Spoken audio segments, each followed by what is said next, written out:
Methylphenidate is a stimulant that is widely used as a treatment for ADHD, and it's one of the most commonly used psychoactive medicines in children. It is also used for narcolepsy and has been investigated or used for various problems including hyperactivity, fatigue, and depression. Outside of medical settings, it is widely taken because of its recreational and work-enhancing effects. Methylphenidate's positive effects include stimulation, cognitive enhancement, increased motivation, increased alertness, euphoria, and mood lift. Its negative effects can include insomnia, GI discomfort, headache, nausea, irritability, anxiety, paranoia, hypertension, and increased heart rate. The drug reliably helps with ADHD and narcolepsy. It's also been researched with positive results for a number of other conditions. There appears to be cognitive enhancing effects in healthy people, and there's evidence for improvements in motivation and task enjoyment. It can be used recreationally like amphetamines, but it does tend to provide less euphoria and less overall stimulation. An enhancement of the enjoyable effects is often noted with IV and intranasal use, the latter of which is quite common in non-medical settings. Orally, it lasts for 4 to 6 hours and begins working in 30 to 60 minutes. Intranasally, it lasts for 2 to 5 hours and begins working in 5 to 15 minutes. Methylphenidate is a substituted phenethylamine and piperidine derivative. 4 enantiomers of the drug exist, meaning there are 4 slightly different configurations of the molecule. Over time, the available formulation has come to include D and L-3-O-methylphenidate. Of those, D-3-O-methylphenidate, also known as dexmethylphenidate, is responsible for its activity. The drug binds to dopamine and norepinephrine transporters, blocking the reuptake of those neurotransmitters. This leads to greater extracellular concentrations of both, with a bias towards dopamine. As there's no notable effect on the serotonin transporter, it's different from some recreational stimulants. Through these actions, methylphenidate ends up affecting D1 and alpha-2 adrenergic receptors. There's also an effect on sigma-1 receptors that, through a series of events, may result in the phosphorylation of NMDA receptors. This action may enhance activity at those receptors, contributing to some of methylphenidate's activity.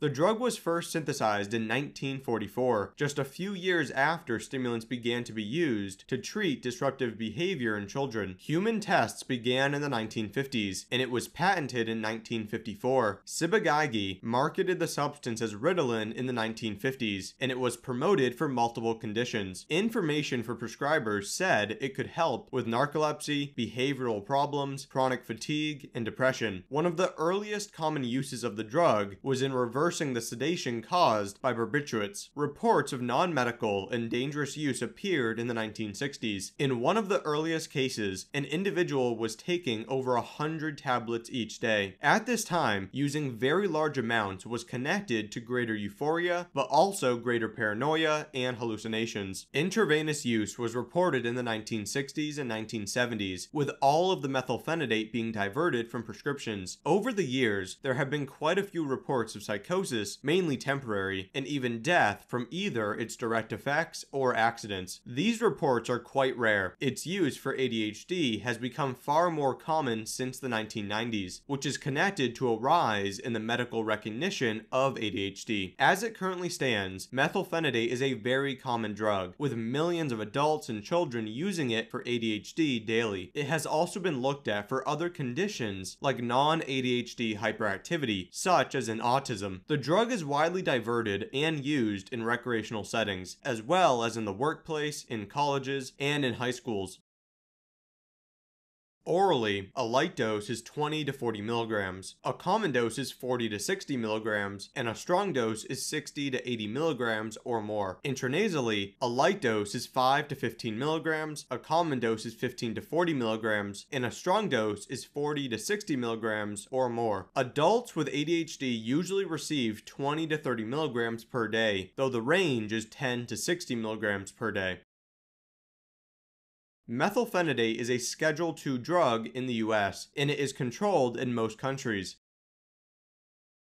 Therapeutic doses of the drug in medical settings are not associated with significant common negative effects. The usual negative effects are minor, such as trouble sleeping, GI discomfort, and headache. Occasionally, there have been reports of severe effects like aggression and minor hallucinations with regular doses, but these are very uncommon. And there's at least one report of a nearly fatal response and hallucinations with only 10 milligrams. This kind of response is incredibly rare. Common doses are usually safe for healthy people. Concerns arise with very high doses and certain combinations. At about 60 milligrams is when the usual negative effects like anxiety and a greater cardiovascular response more reliably appear. An overdose can include increased temperature, increased heart rate, hallucinations, paranoia, and paradoxical lethargy. Stimulant psychosis is also a concern with acute and repeated high-dose use. There are very few unintentional deaths directly the result of methylphenidate use. The lethal dose is believed to be a couple hundred milligrams for someone with no tolerance. Tolerance builds after a few days of use and is gone in a week or two. Withdrawal does exist and can include apathy, depression, paranoia, and lethargy. Some of the risky combinations include other stimulants and MAOIs. Combining it with alcohol is not notably dangerous beyond excessive intoxication, though that combination does produce a novel active metabolite called ethylphenidate, much like how alcohol and cocaine create cocaethylene. If you have any questions about methylphenidate, feel free to leave them in the comment section. Support on Patreon is greatly appreciated, so if you'd like to contribute, you can head to patreon.com/thedrugclassroom. You can also contribute through YouTube, PayPal, or Bitcoin using the addresses and links in the description. You can connect with me on Twitter at Seth A. Fitzgerald and via email at seth@thedrugclassroom.com. More information and links to references can be found on the TDC website using the link below.